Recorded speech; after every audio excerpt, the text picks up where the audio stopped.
Hello, and thank you for calling. You have reached Purgatory, Missouri. Please hold for Hunter Lowry's interview with Nathan Smythe. So what did you think of doing the show? What was your reaction to it? It was a blast, and I mean that. I know I don't just say that for every show, because it was exciting. And when I knew I got to come back and do some more recently, extra scenes, I was excited about it. I was excited about the concept. I've done various shows, and I always try to have fun with every show. But early on, I saw from what previews Maureen had given me that this is a good script and a good show, and the cast. And so I was like, oh, this is going to be fun. And it was fun. We banged it out on a tough schedule, but I enjoyed all the moments I was in the booth. It was fun.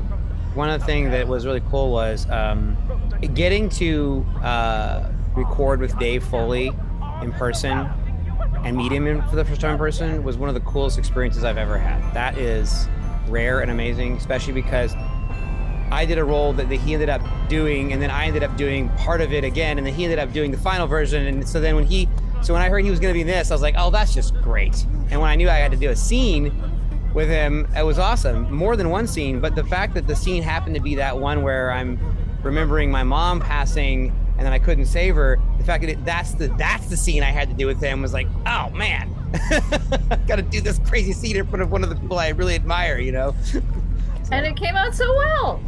So tell me a little bit about the characters you played. You played several, so which was your favorite? That's tough. The one that I think I had the most fun with maybe was the professor, the entropy guy. I also had fun with one of the carnies who was, I forget which number he was, but he got to yell and kind of hey, come on over here. It just reminds me of the East Texas Fair growing up that I would attend. And so I was trying to channel one of those barkers.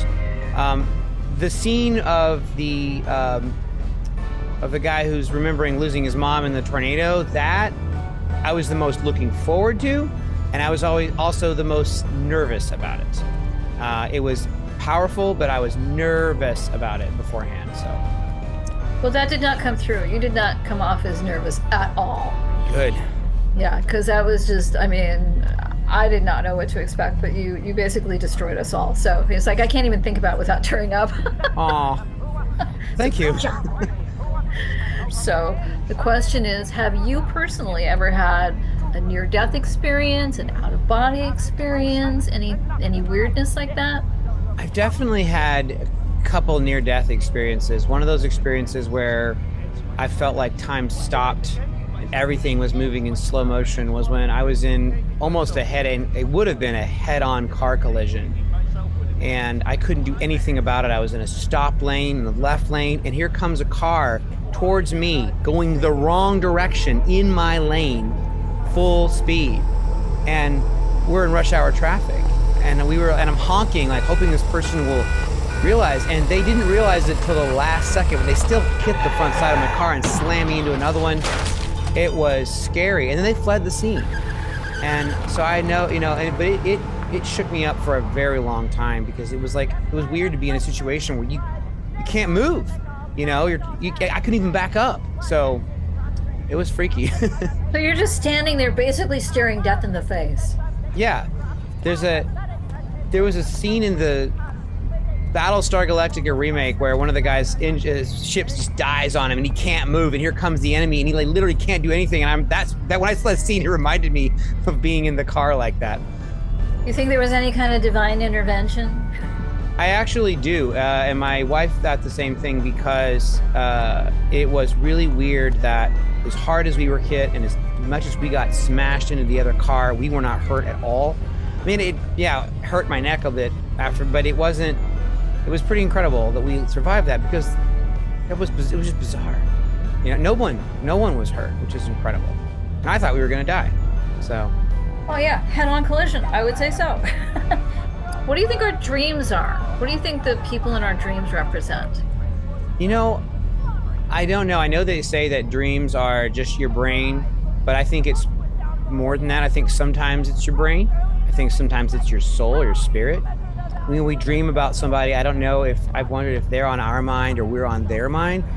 whenever Matthew Perry died, this is one of the weirdest dreams I ever had. I met Matthew Perry a couple of times and only had a very brief conversation with him on the show Studio 60 on the Sunset Strip many years ago, like 15 years ago.